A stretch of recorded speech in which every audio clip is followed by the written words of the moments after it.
Baada ya mtafaruku ule wa masuala ya ndoa, kama mtakumbuka, tulizungumza kuhusiana na namna ambavyo mali zilileta shida kidogo baada ya ndoa kuvunjika. Kakutana na mtu mmoja akaniuliza, hivi kwa mfano ukikutwa na vitu au mali ya mtu ambayo imeibwa, je, inaweza ikawa ni ushahidi wa wewe kutiwa hatiani?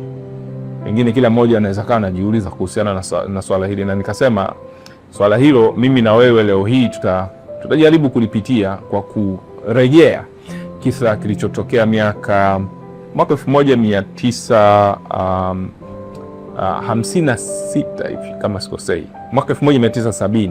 Kwa hiyo karibia miaka 56 iliyopita hivi. Kwa hiyo nikukaribisha tena katika Hukumu Zilizobadilisha Maisha kwa ajili ya simulizi za kweli kutoka katika mahakama za Tanzania. Tuangalie sheria, tunaangalia kile kilichoamliwa na mahakama. Na leo tutaongelea kuhusu kesi ama hiki kisa kilichotokea mwaka 1970 ama nilivyosema, ambacho kilihusu mtu kukutwa na vitu vilivyopotea. Kwa hiyo ni kesi ambayo inahusu jinsi ushahidi mdogo unaweza kuwa na uzito mkubwa pale inapofika mahakamani.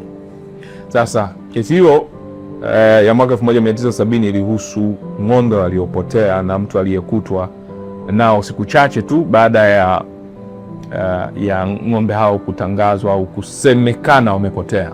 Na kama nilivyosema, je, mtu akikutwa na mali iliyoibwa ni ushahidi wa kutosha kumtia hatiani? Katika maeneo mengi nchini Tanzania, mifugo si mali za kawaida.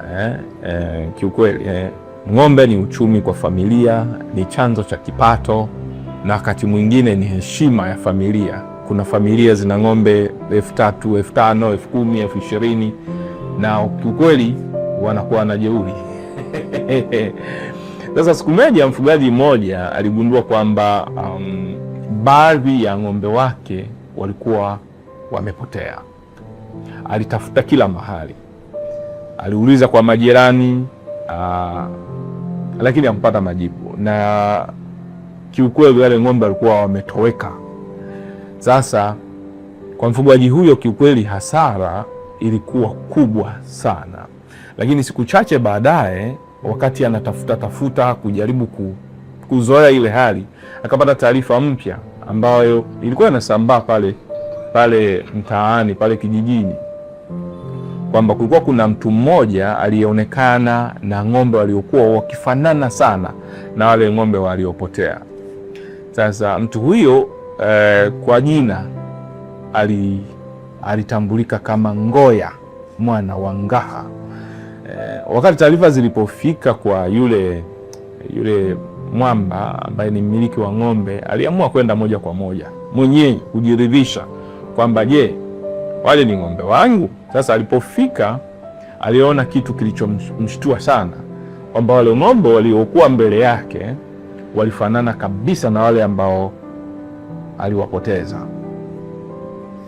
Lakini unajua, kufanana kwa ng'ombe pekee hakukuwa ushahidi wa kutosha kwamba hawa ni ng'ombe wako.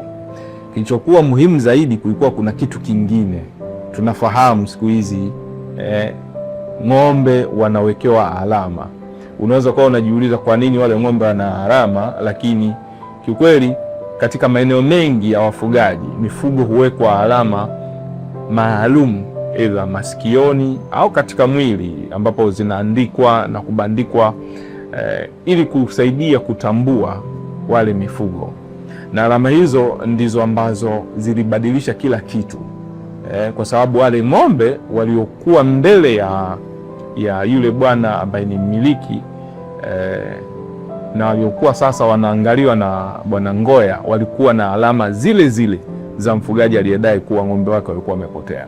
Sasa swala linakuja kwamba jambo hili halikuwa tu kwamba linaweza likatatuliwa pale kijijini. Ilibidi watafute msaada wa kisheria, kwa sababu yule bwana ana wale mifugo na wale mifugo wamefikaje kwake. Sasa Ngoya bwana ikabidi afikishwe mahakamani. Alifikishwa katika mahakama za mwanzo, zile mahakama ndogo zile. Sasa zile mahakama za chini zilisikiliza kesi hiyo, ikaenda kwa kutumia ushahidi uliokuwa umewasilishwa, ambao ulikuwa ni wa aina mbili muhimu. Sawa, kwamba ushahidi wa kwanza ni zile alama za mifugo, na ushahidi wa pili ulikuwa ni kweli kwamba Ngoya alikutwa na wale ng'ombe hao muda mfupi, zinawezekana ni siku chache baada ya mwenye ng'ombe kudai kwamba ng'ombe wake wamepotea. Maeneo haya mawili ndio mahakama iliamua kutumia, kwamba ushahidi wa alama ulionyesha kwamba hawa ng'ombe ni wa huyu bwana, lakini na wewe kukutwa na wale ng'ombe.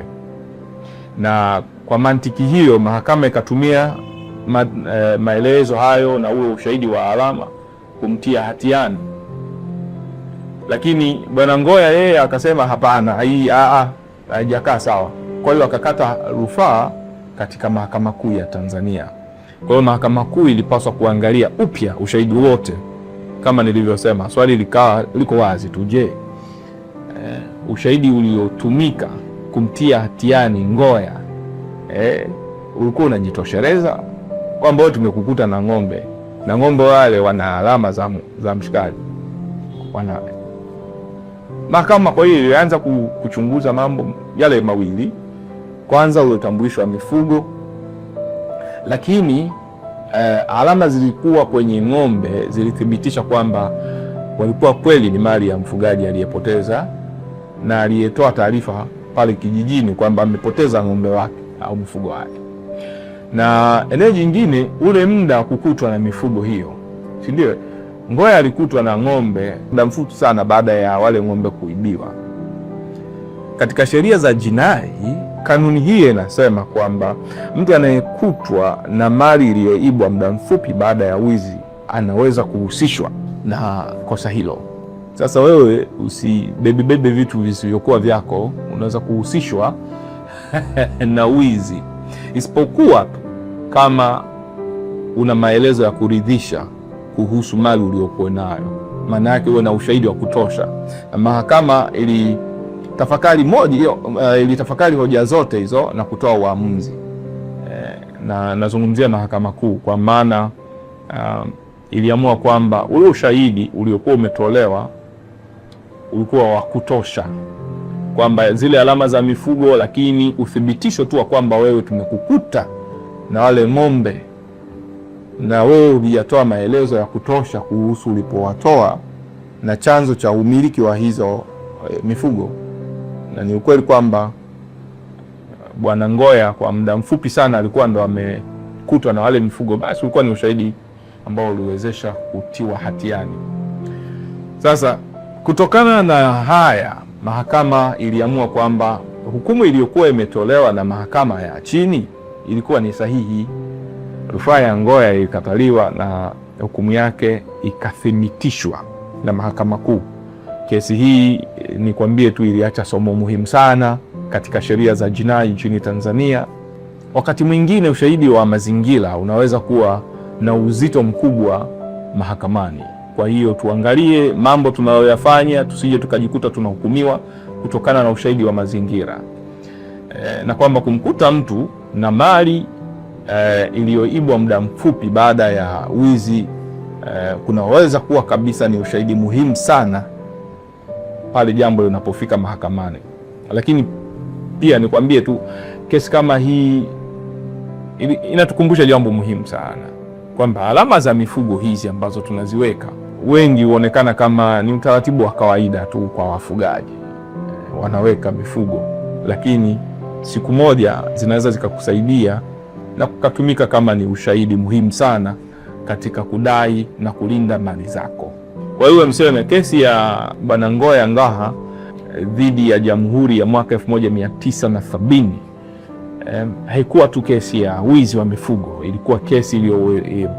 Ilikuwa kesi iliyosisitiza kanuni muhimu katika sheria ya jinai, na ndio maana imebaki kuwa mojawapo ya hukumu zilizobadilisha maisha.